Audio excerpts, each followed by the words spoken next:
Hi guys, we are going to visit Creek Harbour today. ദുബായിൽ ഏറ്റവും affordable ആയിട്ട് നമുക്ക് വിസിറ്റ് ചെയ്യാൻ പറ്റിയ പ്ലേസസിൽ ഒന്നാണ് ക്രീക്ക് ഹാർബർ. ഇവിടേക്കുള്ള ട്രാൻസ്പോർട്ടേഷനും വളരെ എളുപ്പമാണ്. ഗ്രീൻ ലൈനിൽ ഏറ്റവും ലാസ്റ്റ് സ്റ്റേഷൻ ആയിട്ടുള്ള ക്രീക്കിൽ ഇറങ്ങി അല്പം മുന്നിലേക്ക് നടന്നാൽ നമുക്ക് ടിക്കറ്റ് കൗണ്ടർ കാണാൻ വേണ്ടി പറ്റും. 2 പ്ലേസസിലേക്കാണ് ട്രാവൽ ചെയ്യാൻ പറ്റുക. ഒന്ന് ക്രീക്ക് ഹാർബർ, 2 ഫെസ്റ്റിവൽ സിറ്റി. ഞങ്ങൾ ക്രീക്ക് ഹാർബറാണ് ഓപ്റ്റ് ചെയ്തത്. ബോട്ടിൽ യാത്ര ചെയ്യാൻ ശരിക്കും ഒരു 2 ദിർഹംസ് ആണ് ഇനി എക്സ്പെൻസ് വരാം. നോൾ കാർഡ് ഉണ്ടെങ്കിൽ നിങ്ങൾക്ക് ടിക്കറ്റ് എടുക്കേണ്ട ആവശ്യം പോലും ഇല്ല. ജസ്റ്റ് അതൊന്ന് ടാപ്പ് ചെയ്താൽ മതിയാകും. ഇവിടെ ഒരുപാട് ഫാമിലീസ് വിസിറ്റ് ചെയ്യുന്ന ഒരു പ്ലേസ് ആണ്. ചെറിയൊരു വാട്ടർ ഫൗണ്ടനും ഒത്തിരി ലൈറ്റ്സും ഒക്കെ ഉള്ള നല്ലൊരു പ്ലേസ് ആണ്. പിന്നെ ഒരുപാട് കഫേസ് ആൻഡ് ഫുഡ് കോർട്ട്സ് ഇവിടെ ഉണ്ട്. ടൂറിസ്റ്റ് സ്പോട്ട് ആയതുകൊണ്ട് തന്നെ ഇച്ചിരി എക്സ്പെൻസീവ് ആയിരിക്കും. ഫ്രണ്ട്സ് ആൻഡ് ഫാമിലി ആയിട്ട് പോവുകയാണെങ്കിൽ നിങ്ങൾക്ക് ഒരുപാട് എൻജോയ് ചെയ്യാൻ പറ്റിയ ഒരു പ്ലേസ് ആണിത്.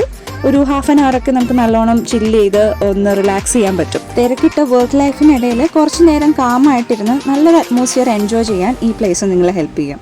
സോ ഈ വീഡിയോ ഹെൽപ്ഫുൾ ആയിരുന്നു എന്ന് വിചാരിക്കുന്നു. നെക്സ്റ്റ് വീഡിയോയിൽ കാണാം. ബൈ.